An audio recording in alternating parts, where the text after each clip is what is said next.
Hello students. तो आज हम शुरू करने वाले हैं अपना क्लास 12th का पॉलिटिकल साइंस का चैप्टर नंबर 1, जिसका नाम है शीत युद्ध का दौर, द कोल्ड वॉर।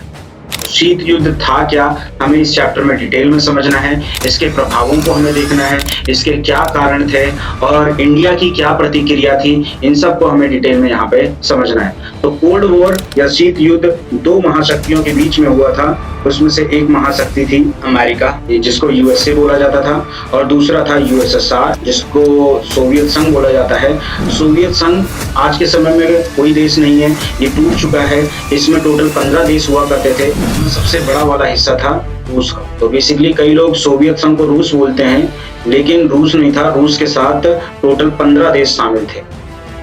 ठीक है, 15 देश शामिल थे। उस कंबाइंड इनको क्या बोला जाता था, सोवियत संघ बोला जाता था या यूएसएसआर बोला जाता था। तो यूएसए और यूएसएसआर के बीच में 1945 से 1991 के बीच में लड़ाई होने की संभावना थी, और इसी को बोला गया है शीत युद्ध का दौर। इनके बीच में लड़ाई होने की संभावना थी, लेकिन कोई भी बहुत बड़ा वॉर नहीं हुआ, न्यूक्लियर वॉर नहीं हो गया और पूरा विश्व न्यूक्लियर वॉर से बच गया। लेकिन इन दोनों के बीच में जब जब लड़ाई होने की संभावना हुई, तब तक पूरे विश्व में लाशें बिछकर रह गई थी। आखिर था क्या इसके पीछे का कारण, तो हमें इस चैप्टर में इसी को डिटेल में समझना है। तो शीत युद्ध का दौर 1945 से 1991 के बीच में चला था।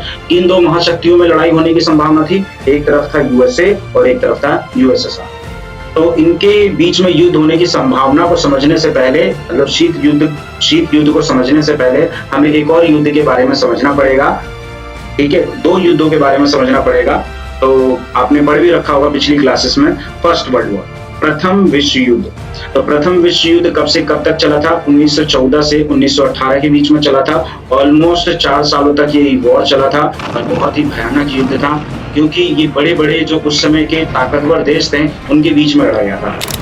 एक तरफ थी मित्र शक्तियां, जिनको अलाइड पावर बोला जाता था, और दूसरी तरफ थी केंद्रीय शक्तियां, जिनको सेंट्रल पावर बोला जाता था।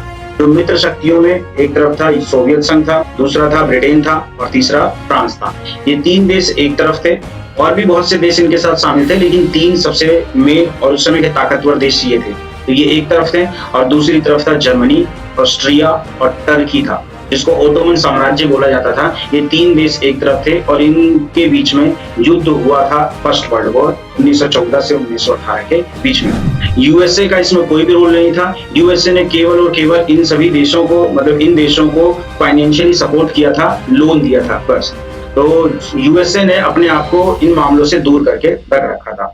वर्ल्ड मैप में भी देख लो ये देश कहाँ कहाँ पे हैं। तो वर्ल्ड मैप में देखिए ये देश कौन कौन से थे। तो सबसे पहले रशिया, ये रहा, जिसको यूएसएसआर बोला जाता था, रशियन एम्पायर था। यूएसएसआर सोवियत संघ बोला जाता था। ये रहा ब्रिटेन पूरा का पूरा, लंदन ब्रिटेन, ये रहा पूरा का पूरा, इन्होंने हमें गुलाम बनाया था। दूसरा है फ्रांस। तो ये 3 बड़े बड़े देश एक तरफ थे, और बाकी ये रहा जर्मनी। जर्मनी के जस्ट बगल में है ऑस्ट्रिया, ऑस्ट्रियो हंगेरियन एम्पायर बोला जाता था इसको, और टर्की या तुर्की या ओटोमन साम्राज्य बोला जाता था। ये 3 देश एक तरफ थे। ठीक है, तो इनके बीच में फर्स्ट वर्ल्ड वॉर लड़ा गया था। और जो फर्स्ट वर्ल्ड वॉर था उसके विजेता कौन थे? फर्स्ट वर्ल्ड वॉर के विजेता थे अलाइड पावर। ये लोग प्रथम विश्व युद्ध को जीत गए थे, और प्रथम विश्व युद्ध को जीतने के बाद इन सभी देशों ने इस पूरे विश्व युद्ध का जिम्मेदार जर्मनी को ठहराया था, और जर्मनी पर एक संधि थोपी गई थी, जिसको बोला जाता है ट्रीटी ऑफ वर्साइल या वायसराय की संधि। ये बड़ी ही अपमानजनक संधि थी, जिसके कारण जर्मनी में एक तानाशाह का उदय होता है, जिसका नाम होता है हिटलर। और हिटलर जब आ जाता है, जब उसके पास गद्दी आ जाती है, तो वो सेकेंड वर्ल्ड वॉर की शुरुआत करता है। तो प्रथम विश्व युद्ध के कारण ही सेकेंड वर्ल्ड वॉर हुआ था, और ये उससे भी ज्यादा भयानक था। ये ऑलमोस्ट 6 सालों तक, ठीक है, 1939 से 1945 के बीच में ये वॉर हुआ। तो ये भी एक तरफ थी मित्र शक्तियां, ये आपको पता होना चाहिए। एक तरफ मित्र शक्तियां थी, मित्र शक्तियों में वही देश थे, सोवियत संघ, ब्रिटेन और फ्रांस। और दूसरी तरफ चेंज हो गया था, उसको बोला जाता था ध्रुवीय शक्तियां, जिसको एक्सिस पावर बोला जाता था। इसमें थे जर्मनी, जापान और इटली। इसमें विश्व युद्ध शुरू होता, ये 6 देश ही मिलकर लड़ाई करते हैं, लेकिन कुछ समय बाद यूएसए भी इस युद्ध में एंट्री मार लेता है। तो संयुक्त राज्य अमेरिका इस युद्ध में एंट्री क्यों मारता है? तो सबसे पहले देखिए कौन कौन से देश कहाँ कहाँ पे है, मैप में देखिए तो आपको और अच्छे से समझ आएगा। तो सबसे पहले जो यूएसए, ये देखिए यहाँ पे ये रहा जर्मनी। जर्मनी के जस्ट नीचे देखिए पूंछ की तरह बना हुआ है, ये इटली है और ये जापान है। तो ये एक्सिस पावर थे। ये तीनों के तीनों एक्सिस पावर हुआ करते थे, इनको बोला जाता था एक्सिस पावर। ठीक है, ध्रुवीय शक्तियां। और दूसरी तरफ था सोवियत संघ था, यूएसएसआर, और ये रहा ब्रिटेन। ये देखिए जस्ट बगल में ब्रिटेन है और इसके जस्ट नीचे क्या है, फ्रांस है। तो ये तीन देश एक तरफ थे। अभी जापान क्या करता है, अगर आप वर्ल्ड मैप को देखेंगे तो पृथ्वी पूरी गोल है, तो जापान और यूनाइटेड स्टेट ऑफ अमेरिका दोनों एक दूसरे के पास पास हैं। तो उस समय कहा जाता था 19th सेंचुरी में जब ये वॉर चल रहा था, उस समय यूएसए बहुत तेजी से तरक्की कर रहा था और इसकी तरक्की को देखकर जापान को जेलसी फील होती है, और जिसके कारण जापान चाहता था कि मैं सबसे आगे निकलूं। अब आगे निकलने का एक ही तरीका था, वो क्या कर देता है, यूएसए पे हमला कर देता है। यूएसए का एक यहाँ पे बंदरगाह होता है जिसका नाम है हवाई। हवाई की राजधानी है होनोलुलु। वहां पे पर्ल हार्बर था। उस पर्ल हार्बर पर जापान हमला कर देता है और इतना भयानक हमला कर देता है, पूरे के पूरे उस हवाई आइलैंड को तबाह करके रख देता है। यूएसए तो इस युद्ध से दूर ही रहना चाहता था, लेकिन जब जापान यूएसए के इस हवाई आइलैंड पे हमला कर देता है, तो यूएसए ऑफिशियली डिक्लेयर कर देता है कि वो अलाइड पावर की तरफ से युद्ध लड़े। तो ये देखिए मित्र शक्तियां हैं, मित्र शक्तियों के साथ यूएसए भी एंट्री मार लेता है, तो यहाँ पे एक चौथा देश आ जाता है यूएसए। तो ये चार देश एक तरफ थे और युद्ध शुरू हो जाता है। तो देखिए जापान ने अमेरिका के सैनिक ठिकाने पर्ल हार्बर पर हमला कर दिया था। 7 दिसंबर 1941 को हमला कर दिया था। जापान ने अमेरिका पर हमला कर दिया था 7 दिसंबर 1941 को। इसलिए अमेरिका ने क्या किया, द्वितीय विश्व युद्ध में मित्र शक्तियों की तरफ से युद्ध लड़ा, मतलब विश्व युद्ध मित्र शक्तियों की तरफ से इसने शुरू कर दिया लड़ाई। और ये युद्ध इतना लंबा चलता जा रहा था कि इसके कारण इन सभी देशों को नुकसान हुआ। तो यूएसए ने उस समय नया परमाणु बम बनाया था और उसने क्या किया, जापान पे 2 परमाणु बम और इस विश्व युद्ध को समाप्त कर दिया। तो 2 परमाणु बम गिराए थे। कौन कौन से बम गिराए थे, तो सबसे पहले बम का नाम है लिटिल बॉय, जो 6 अगस्त 1945 को हिरोशिमा पर गिराया गया था। इसका वजन था 15 टन का बम था और ये पहला बम हिरोशिमा पे गिराया गया था। फिर उसके बाद दूसरा बम गिराया गया था 9 अगस्त को, जिसका नाम था फैटमैन। तो आपको ये नाम याद होने चाहिए, लिटिल बॉय और फैटमैन नामक 2 बमों को गिराया गया था। दूसरा बम 9 अगस्त को गिराया गया था नागासाकी पे और इसका वजन 21 टन था। आज के समय पे जो परमाणु बम है उनके वजन हजार टन है। तो आज का जो परमाणु बम है वो तो और भी ज्यादा भयानक है। तो 2 बम यूएसए गिरा देता है जापान पे, इसलिए जापान सरेंडर कर देता है, घुटने टेक देता है। और यहाँ पे जर्मनी की जो सेना होती है वो सोवियत संघ में जाकर फंस जाती है और मारी जाती है, जिसके कारण वापस से ये वाला ग्रुप जीत जाता है। और पूरे वर्ल्ड में 4 सबसे ताकतवर देश बन के उभरते हैं। एक था सोवियत संघ, दूसरा था ब्रिटेन, फ्रांस और यूएसए। अब कहा जाता है ये 4 पूरे वर्ल्ड के सबसे बड़े डॉन और सबसे पावरफुल देश हुआ था।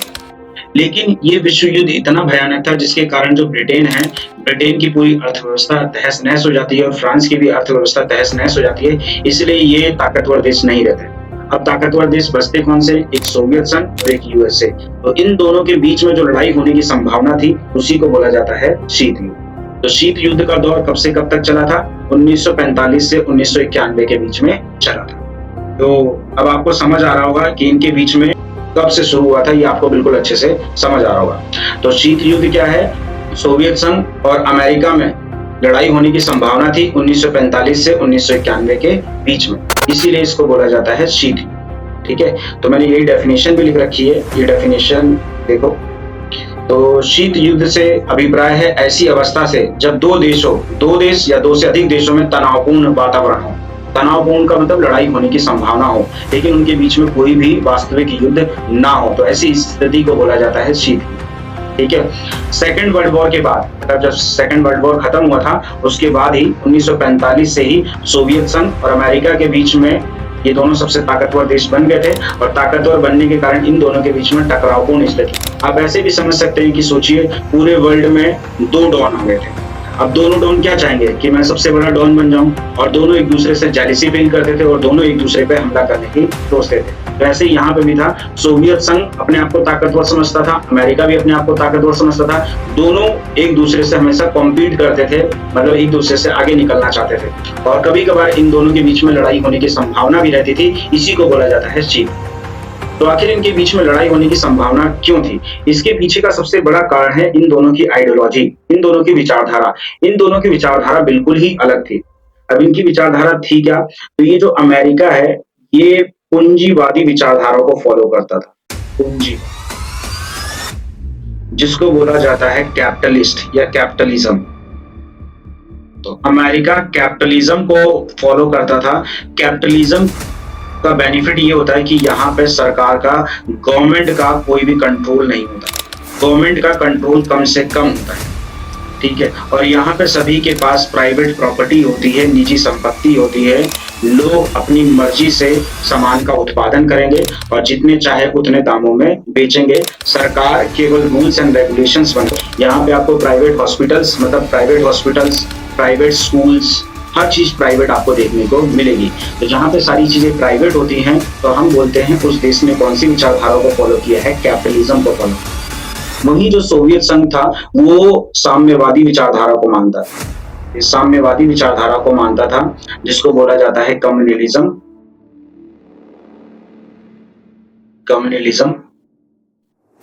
और इसमें क्या होता है, सारी चीजें गवर्नमेंट के कंट्रोल में। गवर्नमेंट में कंट्रोल का मतलब गवर्नमेंट स्कूल्स देखने को मिलेंगे, गवर्नमेंट हॉस्पिटल्स देखने को मिलेंगे, हर चीज गवर्नमेंट के कंट्रोल में रहेगी। यहाँ पे किसी के पास प्राइवेट प्रॉपर्टी नहीं होगी। तो यहाँ पे प्राइवेट प्रॉपर्टी का विरोध किया जाता था। किसी के पास निजी संपत्ति नहीं होगी। जब चाहे सरकार लोगों की भलाई के लिए किसी की भी संपत्ति को जब्त कर सकती। अब जैसे हमारे देश में बात की जाए, भारत में कैसी विचारधारा है, तो भारत ने कैपिटलिज्म को और कम्युनलिज्म दोनों को अपना रखा है। हमारे यहाँ private school, private hospital, private चीजें भी देखने को मिलती हैं, government school, government hospitals, government चीजें भी देखने को मिलती है। तो हमारे देश ने दोनों विचारधारा को अपना रखा है, जिसको बोला जाता है मिक्स इकोनॉमी। लेकिन इन दोनों की उस समय विचारधारा क्या थी?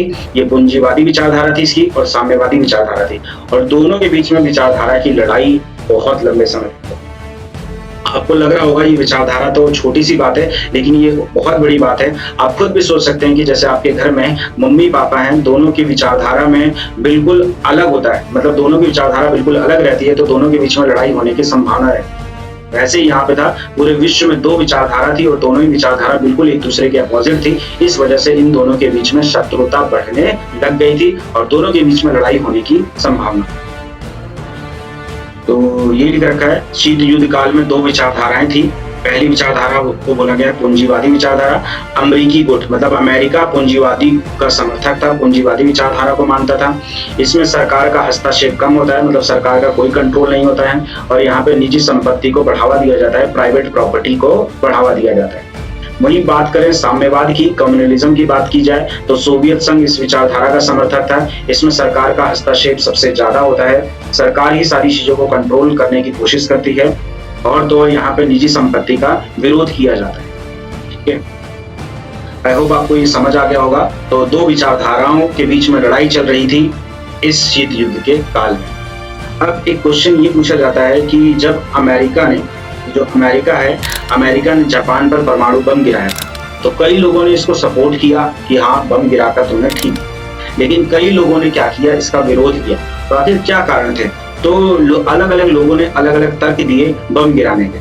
तो सबसे पहले अगस्त 1945 में अमेरिका ने जापान के दो शहरों हिरोशिमा और नागासाकी पर दो परमाणु बम गिराए थे और सेकंड वर्ल्ड वॉर का अंत कर दिया।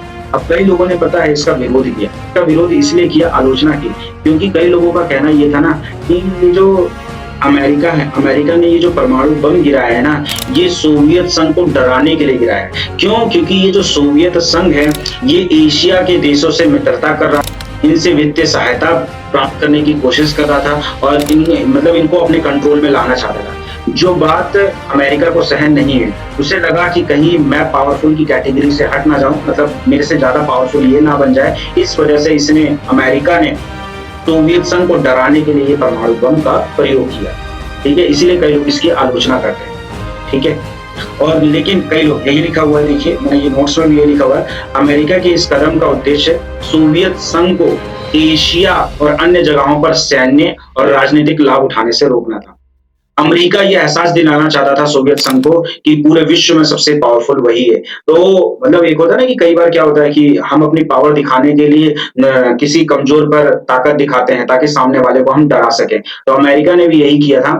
अमेरिका ने सोवियत संघ को डराने के लिए जापान पर दो परमाणु बम गिराए थे और वो एहसास कराना चाहता था कि पूरे विश्व में मैं ही सबसे शक्तिशाली हूँ। ठीक है। तो इसीलिए कई लोग ये जो बम गिराया गया था इसकी आलोचना करते हैं, लेकिन कई लोग सपोर्ट भी करते हैं।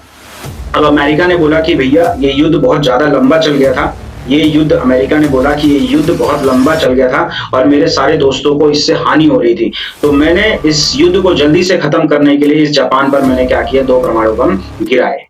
वही लिखा हुआ है। अमेरिका के समर्थकों का तर्क था कि अमेरिका के जो सपोर्ट करने वाले थे, अमेरिका ने बोला कि अमेरिका युद्ध को फौरन समाप्त करना चाहता था, ठीक है, ताकि उसके सहयोगी राष्ट्र को हानि से बचाया जा सके, ठीक है। और एक और रीजन बताया गया है कि अमेरिका ने जब हिरोशिमा पर परमाणु बम गिरा दिया तो जापान हार मानने को तैयार नहीं था। जापान दुगनी सेना लेकर अमेरिका पर हमला करने वाला था, इसीलिए अमेरिका ने डराने के लिए दूसरा परमाणु बम नागासाकी पर गिरा दिया और इस विश्व युद्ध को खत्म किया, ठीक है। तो अब इन्हीं सब के कारण क्या होता है, इन दोनों के बीच में शत्रुता पनपने लगती है। तो पहला रीजन तो आपको समझ आ गया होगा, विचारधारा थी, और दूसरा रीजन था ये जो बम गिराया था।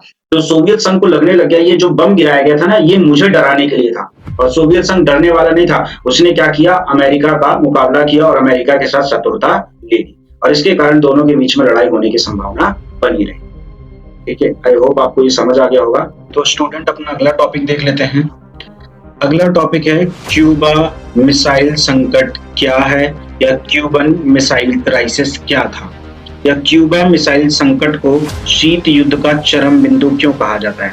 चरम बिंदु का अर्थ है ऐसी स्थिति जब दोनों महाशक्तियां यूएसए और यूएसएसआर, दोनों महाशक्तियां एक दूसरे के आमने सामने आ गई थी और पूरे विश्व को लगा कि परमाणु युद्ध हो जाएगा, लेकिन स्थिति हद से ज्यादा नहीं बिगड़ पाई और पूरा विश्व परमाणु युद्ध से बच गया। तो आखिर क्यों कहा जाता है क्यूबा मिसाइल संकट को शीत युद्ध का चरम बिंदु। तो क्यूबा एक छोटा सा द्वीपीय देश है, तो ये वर्ल्ड मैप पे देख लेते हैं। ये क्यूबा मिसाइल संकट हुआ था अक्टूबर 1962 में। उस समय यूएसएसआर के जो राष्ट्रपति थे उनका नाम था निकिता खुश्चेव, और ये जो यूएसए है, ये रहा यूएसए के उस समय राष्ट्रपति थे जॉन एफ कैनेडी।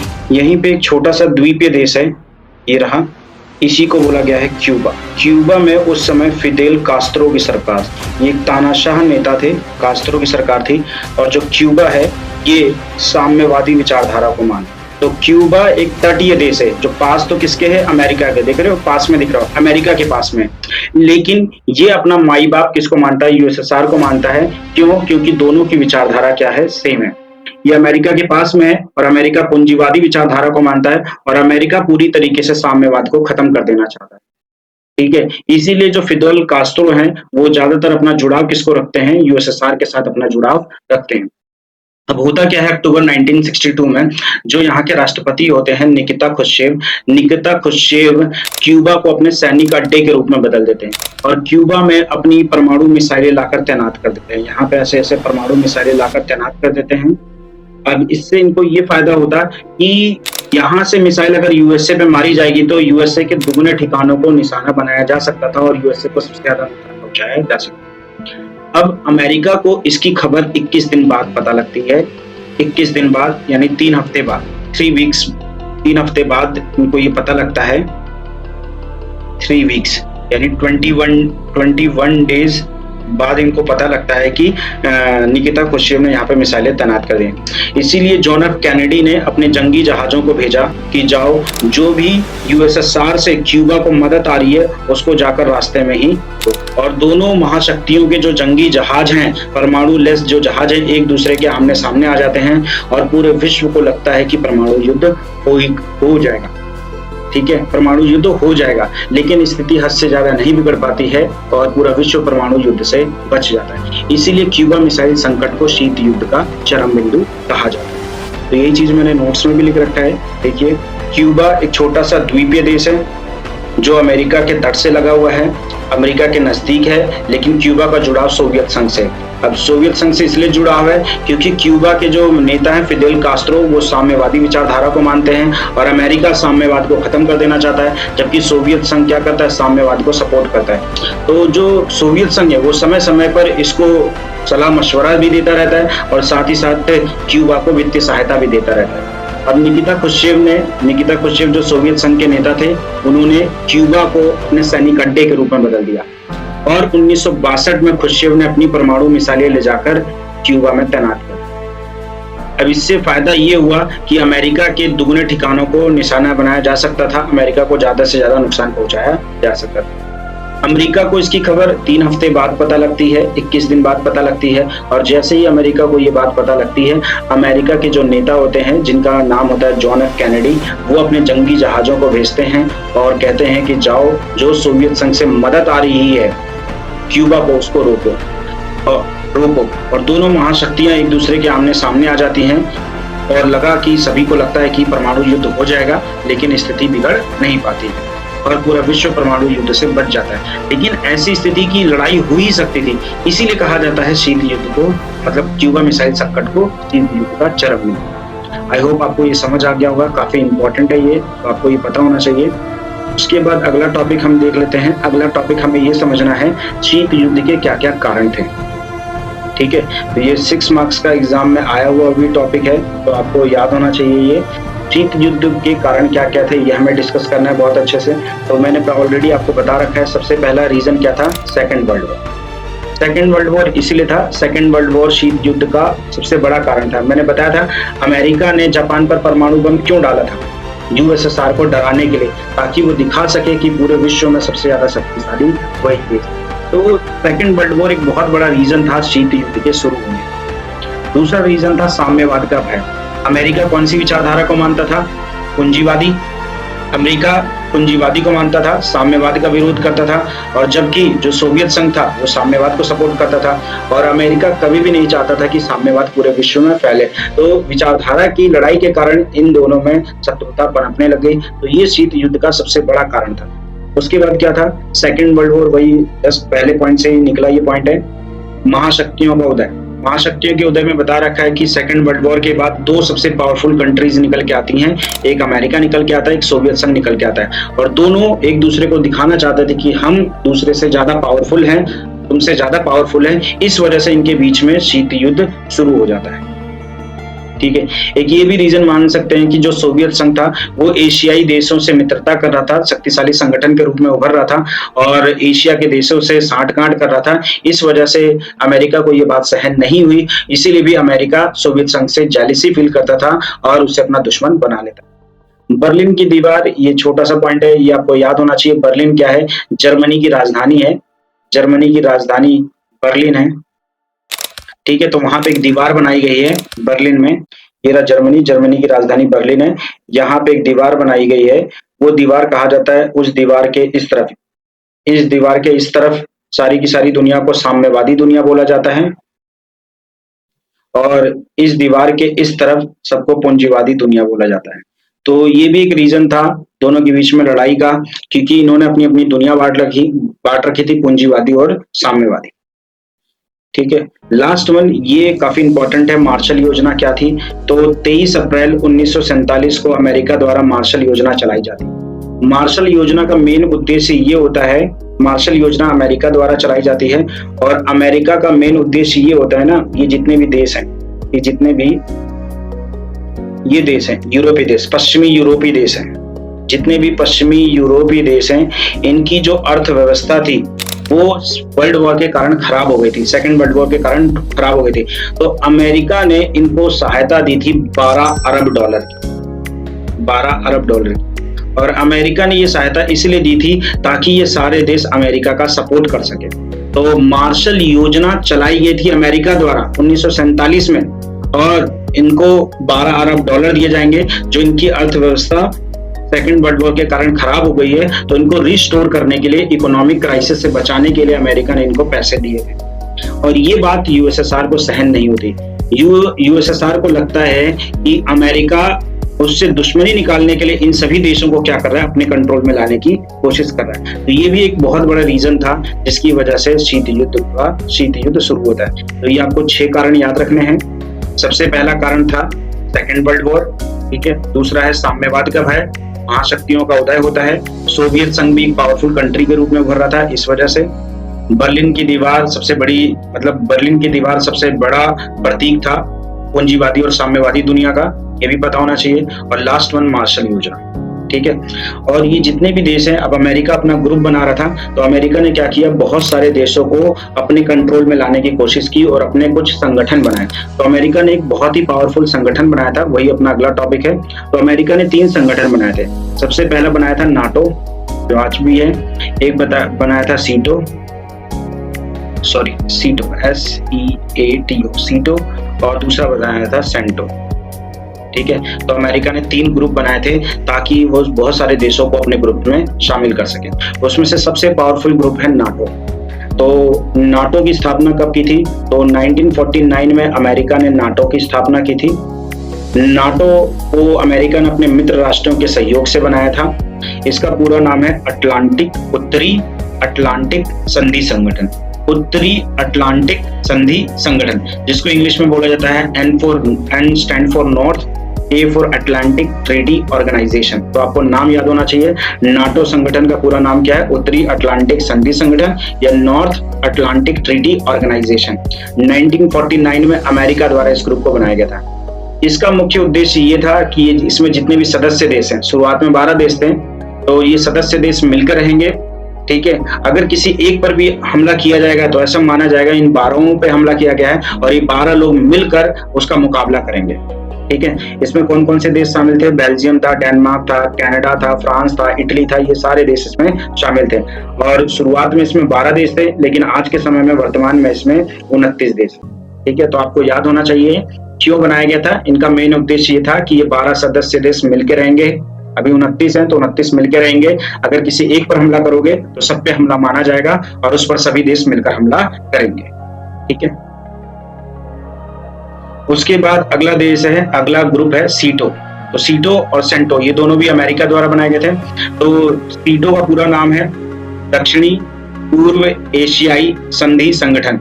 इंग्लिश में बोला जाता है South East Asia treaty organization. ये 1955 में बनाया गया था। शुरुआत में इसको मनालिया पैक्ट बोला जाता है। तो आपसे पूछा जाएगा मनालिया पैक्ट किसको बोला जाता है? तो सीटो ग्रुप को बोला जाता है। इसमें कौन कौन से देश शामिल थे? तो अमेरिका ने बनाया था, तो अमेरिका होगा, ब्रिटेन होगा, इसमें न्यूजीलैंड था, फ्रांस था, ऑस्ट्रेलिया था, पाकिस्तान था, फिलीपींस था, थाईलैंड था, ये सारे देश इसमें शामिल थे। अमेरिका ने एक और ग्रुप बनाया था जिसको बोला गया है सीटो।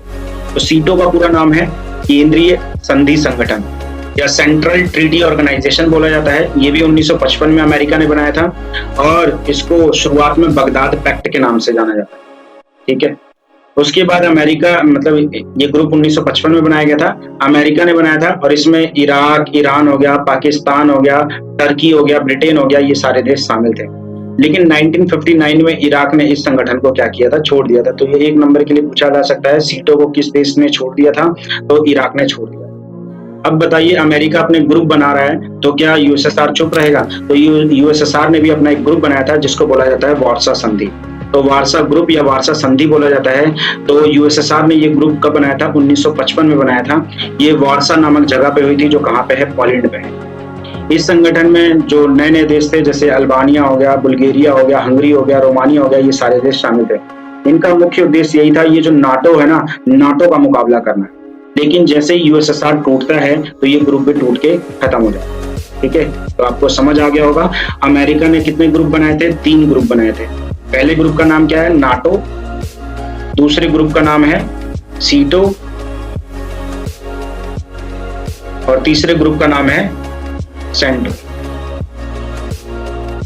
नाटो को बनाया गया था 1949 में और इन दोनों को बनाया गया था 1955 में, ठीक है। और यूएसएसआर ने कौन सा ग्रुप बनाया था? यूएसएसआर ने अपना ग्रुप बनाया था वार्सा, ठीक है। तो अब क्वेश्चन ये उठता है कि ये छोटे छोटे देश थे, ठीक है, ये यूएसए है और छोटे छोटे देश सभी इसमें शामिल हो रहे हैं। तो आखिर छोटे छोटे देश इन महाशक्तियों से आकर क्यों जुड़ते थे? ये रहा यूएसएसआर।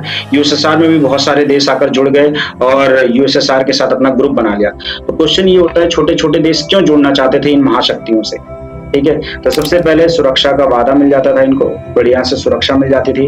कोई ताकतवर देश है, अब सोचो कि कोई ताकतवर देश छोटे देश को अपने साथ कर रहा है, तो इससे छोटे देश को क्या मिलती है? सुरक्षा मिलती है।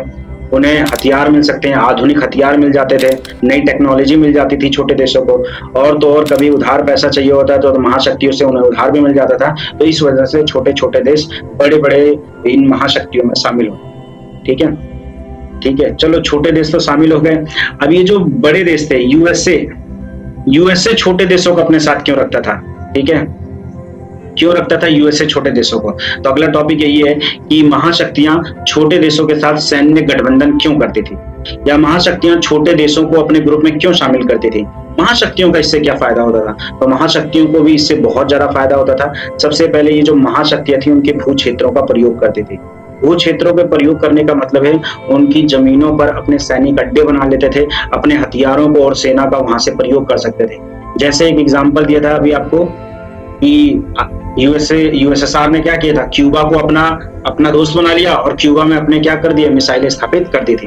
तो वही चीज है।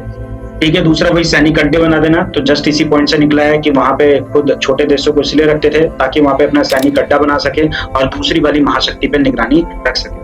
और तो और इन छोटे देशों में खनिज संसाधन बहुत ज्यादा पाए जाते हैं, खनिज, पेट्रोलियम, डीजल, उनके खनिज संसाधनों का वो अच्छे से प्रयोग कर सके। और तो और ये जो छोटे छोटे देश हैं ये भी महाशक्तियों को आर्थिक मदद देते थे।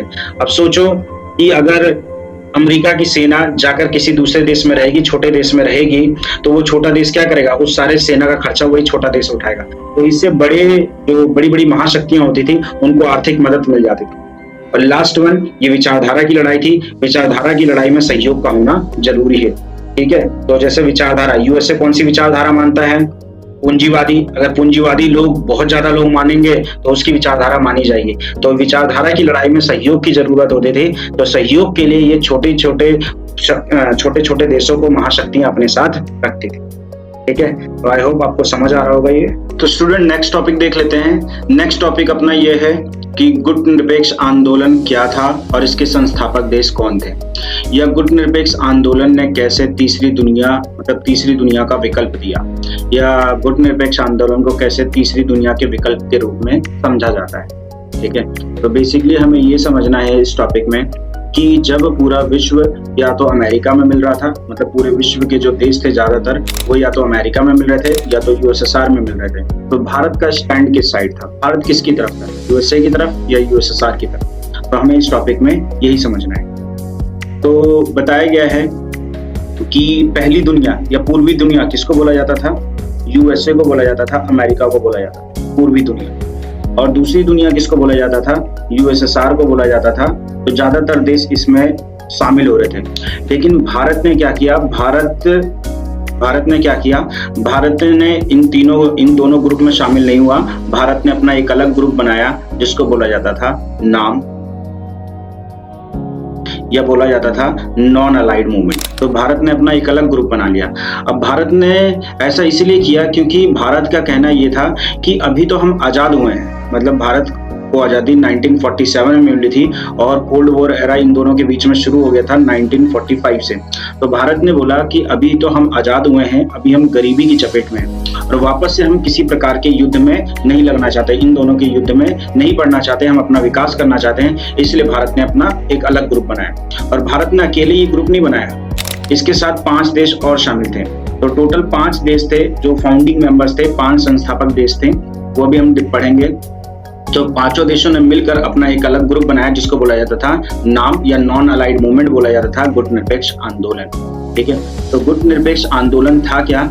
यह एक ऐसा आंदोलन था जो किसी भी देश द्वारा बनाए गए ग्रुपों में शामिल ना होना था, या जो महाशक्तियां थी उनके ग्रुपों में शामिल ना होना था, बल्कि जो नए नए आजाद हुए गरीब देश थे उनको आगे बढ़ने का मौका देना था। अगर वो लड़ाई में लग जाते, मतलब इन दोनों के युद्ध में लग जाते, तो वो आगे विकास नहीं कर पाते। इस वजह से भारत ने ये तीसरा ग्रुप बनाया। ठीक है, इसमें भारत का भी फायदा था क्योंकि भारत भी उसी समय नया नया आजाद हुआ था, अपना विकास करना चाहता था। तो ये एक अच्छा मतलब आइडिया था नेहरू जी का कि इन्होंने अपना एक अलग ग्रुप बनाया। तो गुट निरपेक्ष आंदोलन था क्या? ये देखो यहाँ पे लिखा हुआ दिख जाएगा आपको नोट्स में। तो गुट निरपेक्ष आंदोलन का अर्थ है किसी देश, मतलब यूएसए या यूएसएसआर, इन दोनों द्वारा बनाए गए ग्रुपों में या ग्रुपों में शामिल ना होना है और इन देशों की गुटबंदी से, मतलब ये जो अपना ग्रुप बना रहे हैं, इनसे दूर रहना है। ठीक है। बेसिकली भारत ने यह आंदोलन इसलिए चलाया था ताकि महाशक्तियों के गुड्डे में हम शामिल ना हो और अपना विकास कर सके। अब इसमें 5 देश थे, तो सबसे पहले भारत है। भारत से इसमें नेता कौन थे? पंडित जवाहरलाल नेहरू थे। मिस्र से कौन थे? गमाल अब्दुल नासिर थे, ये आपको याद होना चाहिए। यूगोस्लाविया, आज के समय में कोई यूगोस्लाविया देश नहीं है, ये टूट चुका है, तो पहले था। तो यूगोस्लाविया से जो नेता थे उनका नाम है जोसेफ ब्रस टीटो।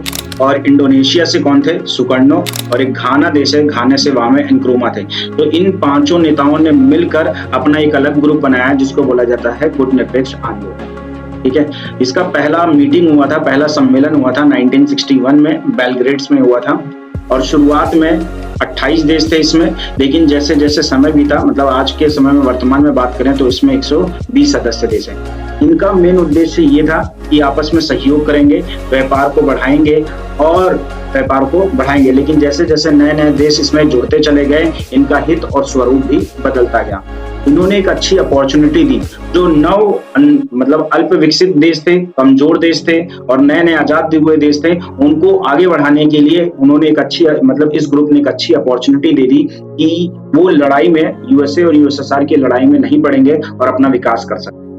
और इन्होंने ये नहीं कह सकते कि यूएसए और यूएसएसआर से दूर थे, ये हमेशा क्या करते रहते थे गुटनिरपेक्ष आंदोलन, युद्धों को जितने भी युद्ध होते थे उन युद्धों में मध्यस्थ की भूमिका निभाते थे ताकि युद्धों को टाल सके। ठीक है। तो एक बहुत ही अच्छा आइडिया था कि भारत ने गुटबंदी से दूर होकर अपना एक अलग ग्रुप बनाया ताकि नए स्वतंत्र देशों को आगे बढ़ने का एक मौका मिल सके। तो स्टूडेंट नेक्स्ट टॉपिक देख लेते हैं। नेक्स्ट टॉपिक अपना ये है शीत युद्ध के दायरे क्या हैं। ठीक है। या दोनों महाशक्तियां किन किन जगहों पर आमने सामने आई और उनके बीच में लगा कि परमाणु युद्ध होकर रहेगा। या ये टॉपिक ऐसे भी पूछा जा सकता है कि दोनों महाशक्तियों के पास परमाणु बम था और दोनों शक्तिशाली थे, लेकिन फिर भी वो पूर्ण युद्ध करने से क्यों डरते थे? फुल फ्लैश वॉर करने से क्या चीजें उन्हें रोकती थी, या वो फुल फ्लैश वॉर करने से क्यों डरते थे? तो ये हमें समझना है यहाँ पे। तो ये बताया गया है शीत युद्ध के दायरे का अर्थ है वो जगहें या वे स्थितियां या वे जगहें जहां पे दोनों महाशक्तियां एक दूसरे के आमने सामने आ गई थी और पूरे विश्व को लगा कि भैया अब परमाणु युद्ध होकर रहेगा, लेकिन स्थिति हद से ज्यादा नहीं बिगड़ पाई और युद्धों को टाल दिया गया। तो वो कौन कौन सी जगह थी?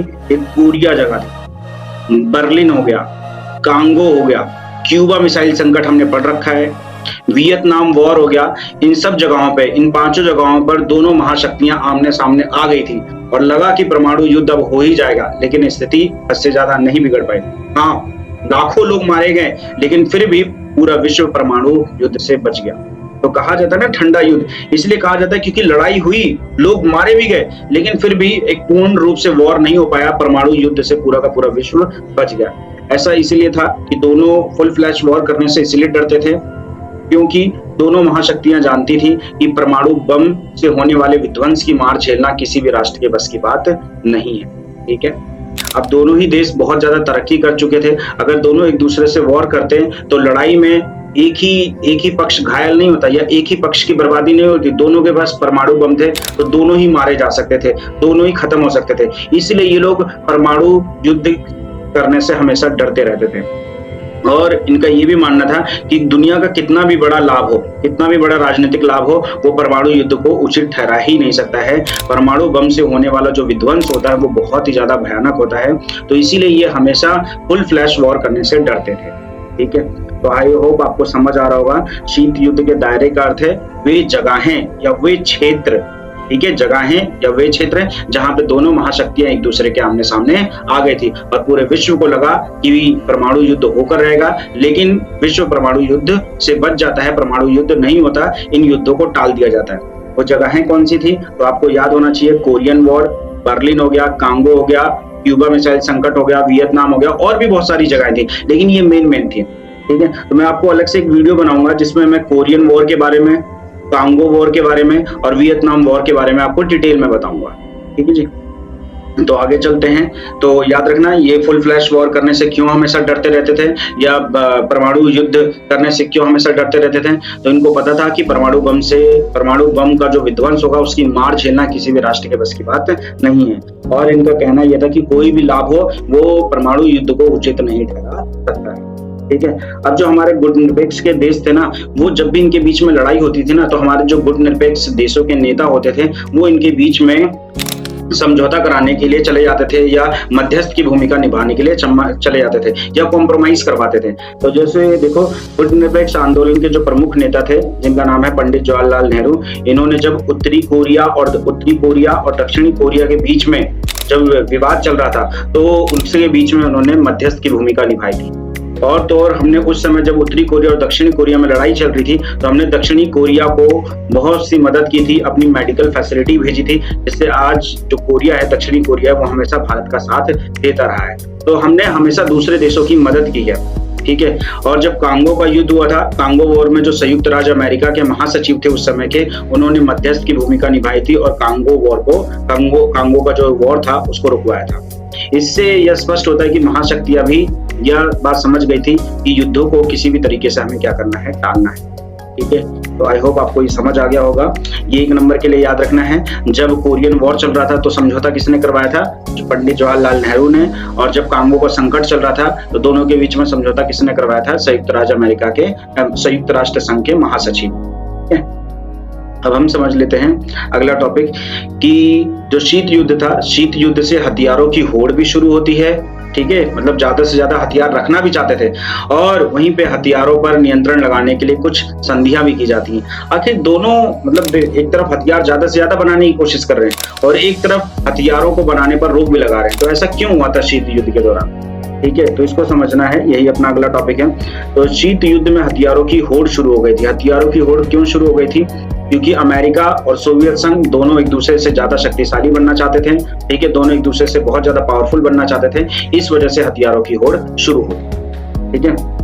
दूसरा पॉइंट मैंने ये लिख रखा है कि कई बार ना ये जो दोनों देश थे, यूएसए और यूएसएसआर, एक दूसरे को शक की दृष्टि से देखते थे, मतलब शंका की दृष्टि से देखते थे। अब जैसे मान लो यूएसए को कहीं से एक खुफिया इन्फॉर्मेशन पता लगी, यूएसएसआर को खुफिया इन्फॉर्मेशन पता लगी कि इनके पास 3000 परमाणु बम, ठीक है, अमेरिका के पास 3000 परमाणु बम है। तो यूएसएसआर क्या सोचेगा कि मैं इससे ज्यादा शक्तिशाली बन के रहूं, इसलिए ये क्या करेगा, अपने पास 3500 परमाणु बम बनाने की कोशिश करेगा, ठीक है। और कहीं से यूएसए को इन्फॉर्मेशन ये पता लग गई कि इसके पास 3500 परमाणु बम है, तो ये क्या करेगा, 4000 परमाणु बम अपने पास रखने की कोशिश करेगा। तो यही कहा जाता है कि दोनों एक दूसरे को शंका की दृष्टि से देखते थे, ठीक है, शक की दृष्टि से देखते थे, इसलिए ज्यादा से ज्यादा हथियार बना रहे थे।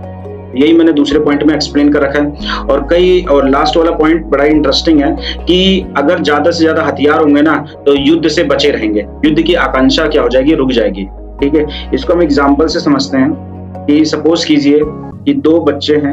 तो तीसरा पॉइंट ये बता रखा है कि अगर ज्यादा से ज्यादा हथियार रहेंगे ना, तो सामने वाला युद्ध करने से डरेगा और हमसे लड़ाई नहीं करेगा। अब सोचिए 2 बच्चे हैं, एक है ए और एक है बी, ठीक है। अब मैं कहता हूं कि ए के पास एक गन है और बी के पास कुछ नहीं है। तो ये दोनों क्या करेगा, ए हमेशा, अगर इन दोनों में लड़ाई होती है तो ए हमेशा उछल के इसको मारने की कोशिश करेगा। क्यों करेगा? क्योंकि इस समय ए क्या है, पावरफुल है, इसके हाथ में क्या है, गन है। लेकिन अगर मैं बोलूं इसके हाथ में भी गन हो जाए तो क्या दोनों लड़ेंगे? दोनों को पता है कि हम एक दूसरे से अगर लड़ेंगे तो मर सकते हैं, इसलिए ये क्या करेंगे, युद्ध से बचने की कोशिश करेंगे। तो सेम यही चीज था कि जो यूएसए और यूएसएसआर थे, वो ज्यादा से ज्यादा हथियार इसलिए बना रहे थे ताकि दोनों ही देश एक दूसरे से डरें और लड़ाई की संभावना रुक जाए, ठीक है। तो आपको ये समझ आ गया होगा। तो शीत युद्ध में हथियारों की होड़ क्यों शुरू होती है? दोनों एक दूसरे से ज्यादा शक्तिशाली बनना चाहते थे, इसीलिए।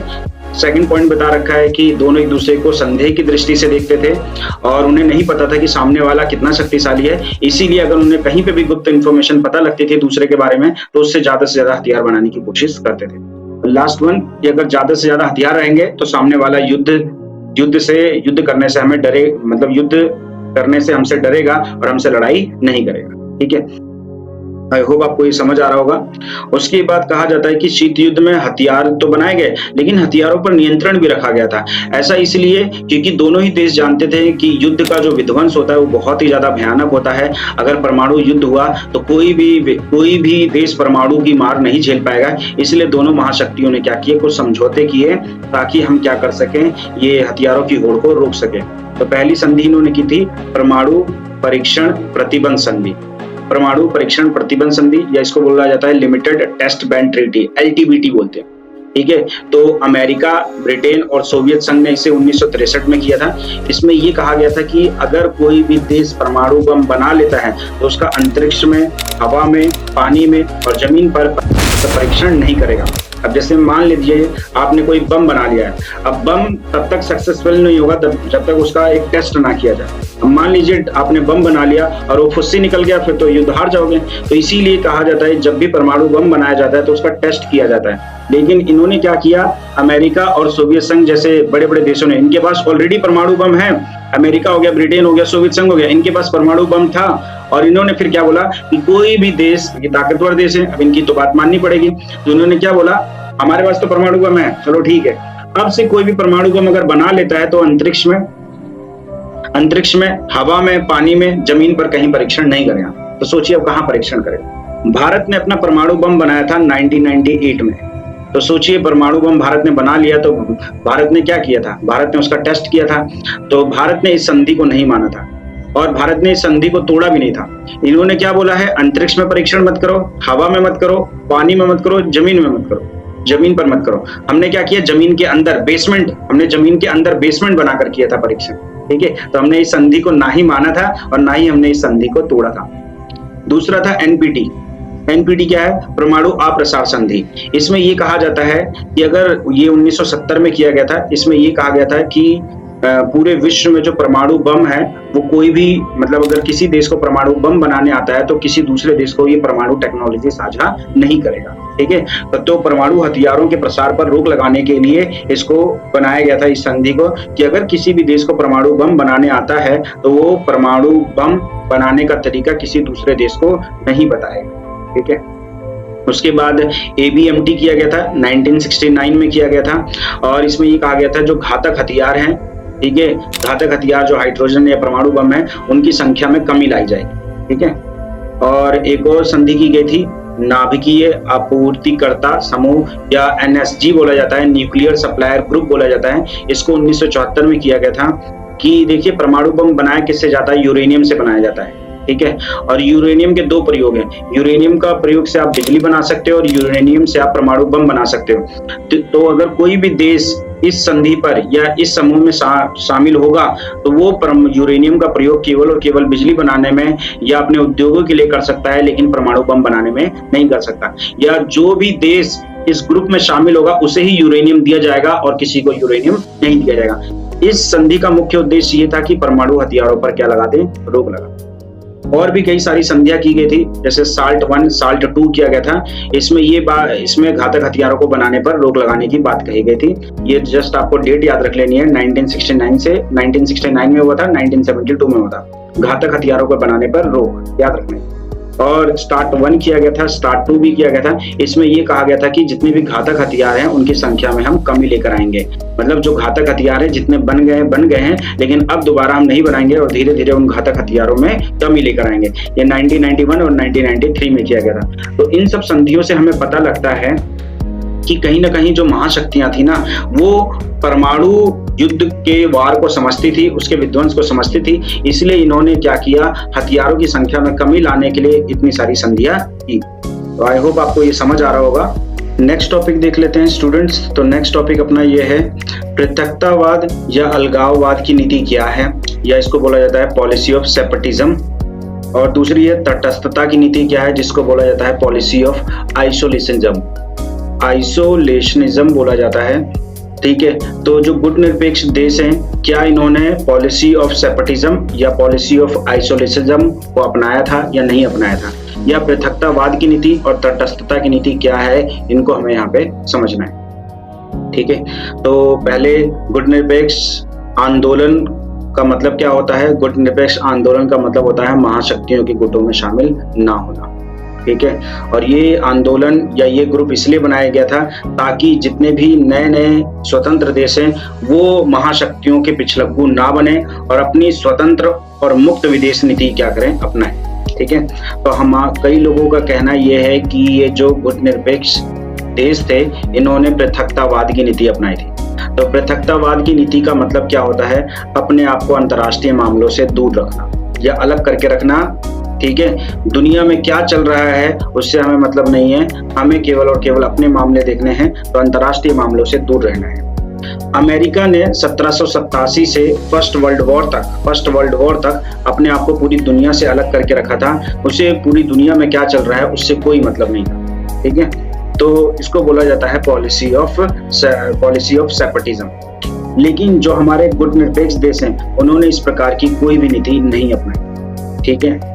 तो कई लोग कहते हैं ना कि गुटनिरपेक्ष देशों ने इस नीति को अपनाया था, तो गुटनिरपेक्ष देशों ने इस प्रकार की कोई भी नीति नहीं अपनाई थी, बल्कि जितने भी गुटनिरपेक्ष देश थे, जैसे भारत और अन्य गुटनिरपेक्ष देशों ने शांति बनाए रखने के लिए, स्थिरता बनाए रखने के लिए हमेशा महाशक्तियों के बीच में मध्यस्थों की भूमिका निभाई, ठीक है। तो मैंने बताया था ना, जैसे गुटनिरपेक्ष देशों ने मध्यस्थों की भूमिका निभाई थी, कई बार लड़ाइयों में जाते थे लेकिन लड़ाइयों को रोक देते थे। जैसे उत्तरी कोरिया और दक्षिणी कोरिया में जब वॉर हुआ था तो उनमें मध्यस्थ की भूमिका भारत ने निभाई थी, ठीक है। तो गुटनिरपेक्ष देशों ने क्या पॉलिसी ऑफ सेपरेटिज्म अपनाया था? तो आपका जवाब होगा नहीं। जितने भी गुटनिरपेक्ष देश थे उन्होंने पृथकतावाद की नीति नहीं अपनाई, ठीक है। दूसरी नीति है तटस्थता की नीति। अभी तटस्थता की नीति क्या होती है? जिसको बोला जाता है पॉलिसी ऑफ आइसोलेशनिज्म, ठीक है। इसका मतलब ये होता है कि युद्धों में शामिल ना होना, ठीक है। तो हमारे जितने भी गुटनिरपेक्ष देश थे उन्होंने इस प्रकार की कोई भी नीति नहीं अपनाई थी, ठीक है। तो वही लिखा हुआ है, इसका अभिप्राय युद्धों में शामिल ना होने से है। गुटनिरपेक्ष देशों ने इस प्रकार की कोई भी नीति नहीं अपनाई थी। वो युद्धों में शामिल होते थे लेकिन युद्ध करने के लिए नहीं, युद्ध को टालने का और युद्ध को समाप्त करने का हमेशा प्रयास करते रहते थे, ठीक है। तो जितने भी गुटनिरपेक्ष देश थे उन्होंने इस प्रकार की कोई भी नीति नहीं अपनाई थी, ठीक है। तो आई होप आपको ये समझ आ रहा होगा। तो स्टूडेंट नेक्स्ट टॉपिक देख लेते हैं। नेक्स्ट टॉपिक अपना है नव अंतर्राष्ट्रीय आर्थिक व्यवस्था क्या है, या जो अंकटाड की रिपोर्ट प्रस्तुत की गई थी 1972 में, उसमें कौन कौन सी प्रमुख बातें बताई गई हैं। तो अंकटाड की फुल फॉर्म क्या है? United nation conference on trade and development क्या है, और इसमें व्यापार की कौन सी नई नीतियों को डिस्कस किया गया था वो हमें इस टॉपिक में पढ़ना है।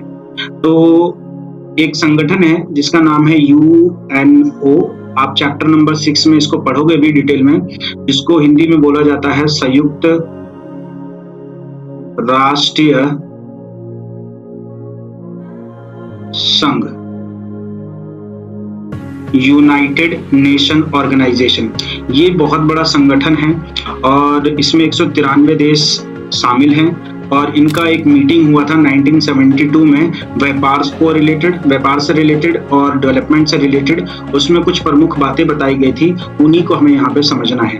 तो UN United nation C4 conference trade and development 1972 में इनकी रिपोर्ट प्रस्तुत की गई थी। तो इसमें कुछ प्रमुख बातें बताई गई थी। जितने भी अल्प विकसित देश हैं या जितने भी नए देश जो गुलामी के चंगुल से आजाद हुए हैं, उनके लिए एक नई ट्रेड पॉलिसी इंट्रोड्यूस की गई थी, तो उसे हमें यहाँ पे समझना है। तो इसमें बता रखा है कि 1972 में संयुक्त राष्ट्र संघ के व्यापार और विकास से संबंधित सम्मेलन में, मतलब व्यापार और विकास से संबंधित सम्मेलन में towards a new trade policy for development शीर्षक से रिपोर्ट प्रस्तुत की गई। इस रिपोर्ट में कुछ प्रमुख बातें बताई गई थी कि अल्प विकसित या कमजोर देशों को दूसरे देशों से अगर वह व्यापार कर रहे हैं तो उनको फायदा होना चाहिए। अब होता क्या था, जितने भी डेवलप्ड कंट्रीज हैं, अब विकसित देशों में कौन आता है? जैसे USA आता है, फ्रांस आता है, ब्रिटेन आता है, जर्मनी हो गया, कनाडा हो गया। तो ये सारे देश क्या हैं? डेवलप्ड हैं और इनका विकास बहुत अच्छे से हो रखा है। वहीं बात की जाए अगर डेवलपिंग कंट्रीज में कौन कौन आता है, उसमें भारत आता है, बांग्लादेश, घाना, मतलब अफ्रीकी जितने भी देश आते हैं, सारे अफ्रीकी देश और एशिया के देश, ये सारे क्या हैं? डेवलपिंग कंट्रीज है। तो होता ये था कि सिस्टम ये बन रखा था कि हमेशा जब भी व्यापार होता था ना दोनों के बीच में, तो इन देशों को बहुत ज्यादा फायदा होता था, ठीक है। और ये व्यापार में अपनी मनमानी बहुत ज्यादा करते थे। तो इसीलिए जो UNO की रिपोर्ट आती है 1972 में, वो कुछ बदलाव लेकर आती है।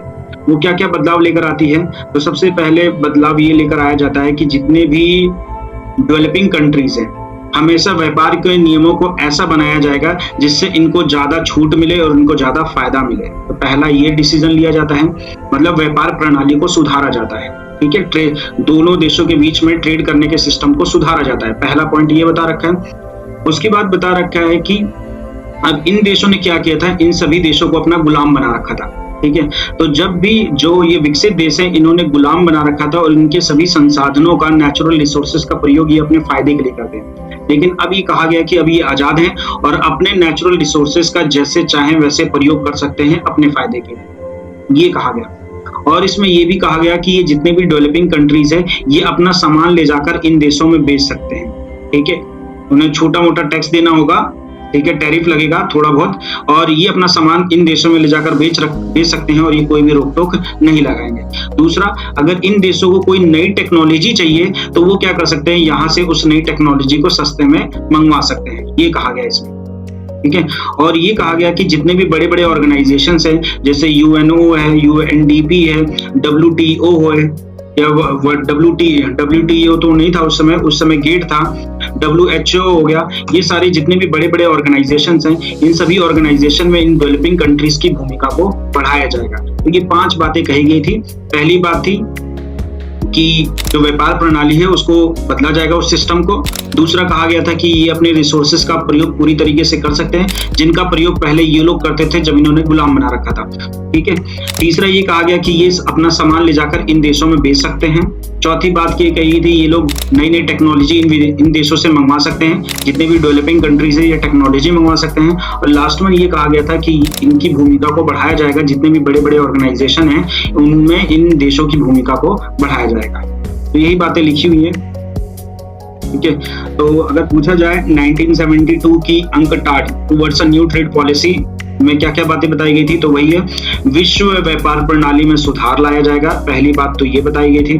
दूसरा, प्राकृतिक संसाधनों पर पूरा नियंत्रण होगा अल्प विकसित देशों का, जितने भी कमजोर देश हैं, ठीक है, उनका अपने संसाधनों पर पूरा नियंत्रण होगा, जिसका पहले प्रयोग पश्चिम के विकसित देश करते थे।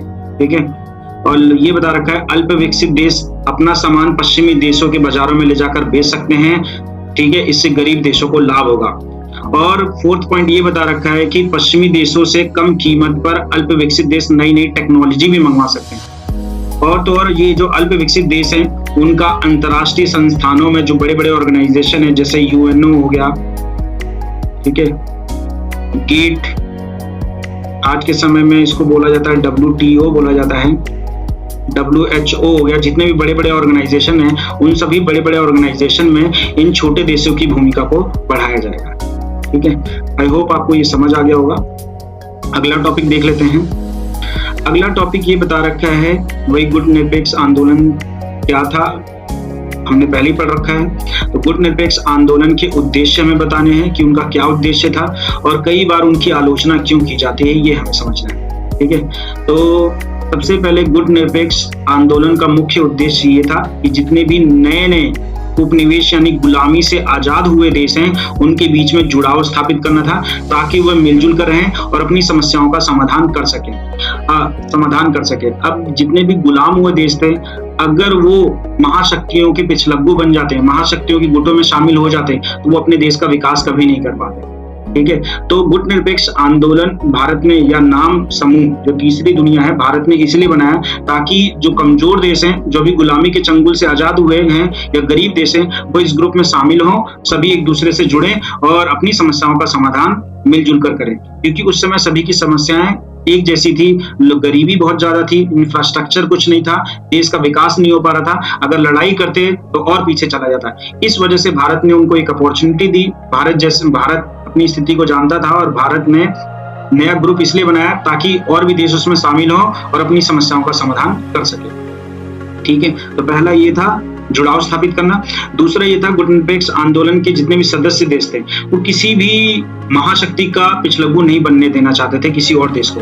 ठीक है, क्योंकि जितने ज्यादा लोग यूएसए और यूएसएसआर में मिलेंगे उतनी ज्यादा दुश्मनी बढ़ेगी। तो भारत जैसे देश इस दुश्मनी को खत्म करना चाहते थे, इसीलिए वो जितने भी नए आजाद हुए देश थे उन चाहते थे कि वो महाशक्तियों के पीछे ना जाएं, वो अपनी समस्याओं का विकास खुद से कर सके, अपनी खुद की विदेश नीति बना सके। इसलिए भारत में इसलिए गुटनिरपेक्ष आंदोलन की स्थापना की गई थी। उसके बाद इसका उद्देश्य वर्तमान असमानताओं का जो अमीरी गरीबी का अंतर चल रहा था, जो कई देश बहुत ज्यादा अमीर थे और कई बहुत ज्यादा गरीब थे, तो ये जो असमानताएं थी उससे निपटने के लिए एक विश्व व्यवस्था का निर्माण करना था। इस वजह से गुटनिरपेक्ष आंदोलन को चलाया गया था। यह आंदोलन अंतर्राष्ट्रीय व्यवस्था को लोकतांत्रिक बनाने के पक्ष में था। ठीक है, तो ये आपको याद होना चाहिए। लेकिन कई लोग इसकी आलोचना करते हैं। अब क्यों आलोचना करते हैं? कई लोगों का कहना है इस ग्रुप को, ये जो गुटनिरपेक्ष आंदोलन है या गुटनिरपेक्ष समूह है, इसका जन्म पता है क्यों हुआ? ये अमेरिका और यूएसए जब पूरा विश्व दो ध्रुवों में बट रहा था, ठीक है, तो भारत जैसे कुछ देशों ने चालाकी की और इन्होंने अपना तीसरा ग्रुप बना लिया। अगर इनको ये ग्रुप बनाना ही था तो ये बाद में बना लेते हैं, ठीक है, ये हमारी लड़ाई के बाद भी बना लेते हैं, लेकिन उसी समय बनाया। ठीक है, तो इसलिए भी कई लोग इसकी आलोचना करते हैं। और कई लोग कहते हैं गुटनिरपेक्ष आंदोलन का मुख्य उद्देश्य था युद्धों को रोकना, लेकिन वो इराक और कुवैत में खाड़ी युद्ध को भी नहीं रोक पाया और ना ही जो यूगोस्लाविया देश था वो टूट चुका है, उस यूगोस्लाविया का विघटन रोक पाया। इसलिए कई लोग इसलिए भी आलोचना करते हैं क्योंकि ये अपने उद्देश्यों में सफल नहीं हुआ। और कई लोगों का कहना है इसमें आंतरिक समस्याएं भी थी। गुटनिरपेक्ष आंदोलन में सदस्य कोई भी नया देश मुंह उठाकर आ जाता था, उसको इसका सदस्य बना लिया जाता था, तो सदस्यता प्राप्त करने के तरीके में त्रुटि थी, कमी थी और नियमों का उल्लंघन किया जाता था। सभी देशों से सहमति नहीं ली जाती थी। तो इस वजह से कई लोग गुटनिरपेक्ष आंदोलन की जो आंदोलन है इसकी आलोचना करते हैं। ठीक है, और कई बार तो भारत की भी आलोचना करते हैं कि भारत खुद को कहता रहता है कि मैं ना ही यूएसए में मिलूंगा ना ही यूएसएसआर में मिलूंगा, लेकिन भारत ने खुद ने ही 1971 में क्या किया था, अपनी इस पॉलिसी को छोड़ दिया था। कई लोगों का ये कहना है कि भारत की जो नीति है ना उसमें स्थिरता नहीं है। भारत कहता है कि ना ही मैं यूएसए में मिलूंगा ना ही यूएसएसआर में मिलूंगा। तो हुआ क्या था 1971 में, कई लोगों का कहना यह है कि भारत के व्यवहार में स्थिरता नहीं है। कई बार भारत की स्थिति जो रही है विरोधाभासी रही है। भारत कहता है ना ही वो यूएसए में मिलेगा ना ही वो यूएसएसआर में मिलेगा। ये रहा भारत। भारत का कहना है ना ही हम यूएसए में जाएंगे ना ही यूएसएसआर में जाएंगे, हम अपना एक अलग ग्रुप बनाएंगे। लेकिन कई लोगों का कहना ये है कि 1971 में भारत ने यूएसएसआर से दोस्ती कर ली थी और 20 साल की मित्रता की संधि कर ली थी। ठीक है, इसीलिए मित्रता की संधि कर ली थी। इसीलिए कई लोगों का कहना यह है कि भारत जो है ना कि इसकी जो स्थिति है खुद ये इसकी नीति खुद की विरोधी रही है और ये हमेशा अंतर्राष्ट्रीय मामलों में एक पक्ष लेने में हमेशा बसता रहा है। ठीक है, तो इसने क्या किया, यूएसएसआर से मित्रता कर ली और अपनी गुटनिरपेक्ष नीति को छोड़ दिया। तो गलत है ये पूरी तरीके से कहना, क्योंकि हुआ ये था 1971 में एक जंग हुई थी इसके बीच में। यहाँ पे हमारा पड़ोसी देश है पाकिस्तान, तो पाकिस्तान और भारत के बीच में, इंडिया के बीच में जंग हुई थी। ठीक है, और पाकिस्तान को उस समय चाइना सपोर्ट कर रहा था, यूएसए सपोर्ट कर रहा था और ये यहाँ तक कि ये जो ब्रिटेन है, ठीक है, ये ब्रिटेन भी पाकिस्तान को सपोर्ट कर रहा था। यहाँ तक कि यूएसए ने क्या किया था, अपनी आर्मी और अपनी सेना को, जंगी जहाजों को लाकर यहाँ पे डिप्लॉय कर दिया था। ठीक है, अब लड़ाई हमारी और पाकिस्तान की थी। उसमें यूएसए, ब्रिटेन और चीन, ये तीनों पाकिस्तान को सपोर्ट कर रहे थे। उस समय हमारी स्थिति बहुत ज्यादा कमजोर पड़ रही थी। इस वजह से उस समय जो हमारी प्रधानमंत्री थी इंदिरा गांधी, उन्होंने यूएसएसआर से 20 वर्ष की मित्रता कर ली। ठीक है, और ये जो यूएसएसआर है इसने अपने जंगी जहाजों को लाकर भारत की मदद के लिए तैनात कर दिया। ठीक है, इस चीज को देखते हुए जो यूएसए है और ब्रिटेन है और चाइना, ये तीनों पीछे हट गए और फिर हमारा पाकिस्तान और इंडिया का मुकाबला होता है जिसमें भारत विजयी होता है। और भारत जैसे ही विजयी होता है, विजय होने के साथ ये जो बांग्लादेश वाला इलाका है ये पहले पाकिस्तान कहलाता था, तो इस इलाके को एक अलग देश घोषित कर दिया जाता है। ठीक है, तो आने वाले चैप्टर्स में ये पूरा डिटेल में है, तो वहां पे मैं आपको ये डिटेल में बताऊंगा। बस छोटा सा ये रिव्यू दिया है मैंने इसको। ठीक है। तो यहाँ पे यही कई लोग इसलिए भी भारत का विरोध करते हैं क्योंकि कहना है कि भारत की स्थिति ठीक नहीं है, भारत की स्थिति विरोधाभासी रही है। ऐसा इसलिए है क्योंकि महाशक्तियों गुटों में शामिल होने पर दूसरे देशों का आलोचना करता था भारत, लेकिन भारत ने स्वयं को 1971 में सोवियत संघ के साथ मित्रता की संधि कर ली थी। तो मैंने बता दिया है भारत ने मित्रता की संधि क्यों की थी। आई होप आपको समझ आ गया होगा। आगे चलते हैं, अगला टॉपिक देख लेते हैं। लास्ट टॉपिक है ये, फिर खत्म हो जाएगा ये चैप्टर। गुट निरपेक्ष आंदोलन अभी प्रासंगिक है या नहीं है। प्रासंगिक का मतलब होता है आज के समय में ये जो आंदोलन है या ये जो ग्रुप है गुट निरपेक्ष, ये जो नाम मूवमेंट है, नाम समूह है, आज के समय में ये प्रासंगिक यानी उपयोगी है या नहीं है। ठीक है, क्योंकि अब शीत युद्ध का दौर तो खत्म हो चुका है, तो हमें इस ग्रुप को खत्म कर देना चाहिए। क्या इस ग्रुप को रखना चाहिए या नहीं रखना चाहिए? तो कई विद्वानों का तर्क है कि ये ग्रुप आज भी रहना चाहिए। क्यों रहना चाहिए? इसके बहुत सारे फायदे हैं। तो वही लिखा हुआ है कि जितने भी नए आजाद हुए देश हैं उनका ये संगठन है और इसकी उपयोगिता आज भी है। ठीक है, अब जितने भी नए आजाद हुए देश थे उनकी आर्थिक राजनीतिक स्थिति एक जैसी है। अगर सबको विकास करना है तो सहयोग के द्वारा ही वो क्या कर सकते हैं, विकास कर सकते हैं। तो सहयोग बनाए रखने के लिए सहयोग बनाकर रखेंगे तभी उनका विकास हो सकता है। अकेले चलेंगे तो अकेले विकास नहीं कर पाएंगे। और पूरे विश्व में महाशक्तिशाली अमेरिका है और अमेरिका के प्रभाव से मुक्त रहने के लिए भी इस संगठन का होना आवश्यक है। ठीक है, और गुट निरपेक्ष आंदोलन के द्वारा ही हम क्या कर सकते हैं, इसमें 120 देश हैं, तो आज के समय में हम क्या कर सकते हैं, निशस्त्रीकरण की आवाज उठा सकते हैं। निशस्त्रीकरण का मतलब होता है घातक हथियारों के बनाने पर रोक लगा देना या घातक हथियारों की संख्या में कमी लाना है। तो अगर गुट निरपेक्ष आंदोलन, अगर अकेले भारत बोलेगा, अमेरिका को बोलेगा कि सर घातक हथियारों को मत बनाइए, तो अमेरिका नहीं सुनेगा। लेकिन 120 देशों का समूह बोलेगा तो अमेरिका को ये बात सुननी पड़ेगी। तो कहा जाता है गुट निरपेक्ष आंदोलन आज भी हमारे लिए फायदेमंद है क्योंकि इसके द्वारा हम क्या कर सकते हैं, निशस्त्रीकरण की आवाज उठा सकते हैं, अमेरिका के प्रभाव से मुक्त रह सकते हैं। ठीक है, और ये जो ग्रुप था गुट निरपेक्ष, ये विकसित, विकासशील और अल्प विकसित देशों का समूह है और सबकी समस्याएं एक जैसी हैं। तो अगर इन्हें अपना आर्थिक विकास करना है, व्यापार को बढ़ाना है, तो आपसी व्यापार को बढ़ाने के लिए इस ग्रुप का आज भी होना आवश्यक है। ठीक है, यह आंदोलन वर्तमान असमानताओं का, मतलब असमानता जो अमीरी गरीबी का अंतर इतना चल रहा है, इस ग्रुप के द्वारा खत्म किया जा सकता है। एक नई विश्व व्यवस्था का निर्माण किया जा सकता है। इस वजह से ये ग्रुप आज भी हमारे लिए बहुत ही उपयोगी है। आई होप आपको समझ आ गया होगा। ये चैप्टर यहीं पे खत्म होता है। ठीक है।